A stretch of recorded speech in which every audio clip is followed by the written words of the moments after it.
Мемлекет басшысының бастамасымен құрылып жатқан жаңа конституциялық реформа менің ойымша өте керемет деп ойлаймын.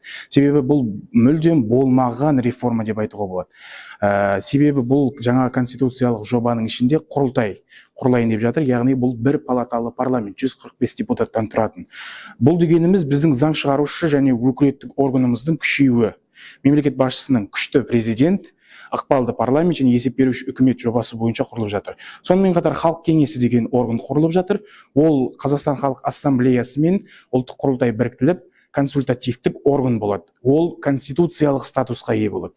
Сонымен қоса тағы айта кетерім, сот әділдігі, прокуратура және адвокатура туралы енгізіліп жатыр. Бұл дегеніміз де өте керемет, себебі адамдардың құқықтарын қорғау жөнінде шешім конституциялық негізде құпталып жатыр. Сонымен қатар конституциямыздың преамбуласында айтылған, біз көп этностық және көп конфессиялық мемлекетпіз деп. Бұл бұрынғы конституциямызда болмаған.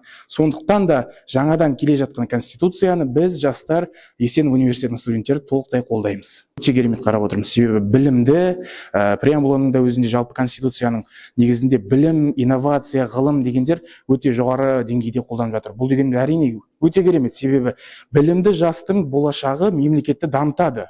Бұл дегеніміз әлемдік мықты мемлекеттер қатарына қосылып, ертеңгі күнде өзімізді дәлелдейтін мықты мемлекет боламыз. Білімді дамытқан өте дұрыс. Және сонымен қатар айтарымыз, осы жылды мемлекет басшысы Қасым-Жомарт Кемелұлы жасанды интеллект жылы деп жариялаған болатын. Сондықтан да бұл жерде біз біліммен қатар инновацияны дамытып жатырмыз. 21 ғасыр технологиялар заманы. Технология дамымаса біз артқы елдерде қалып қоямыз.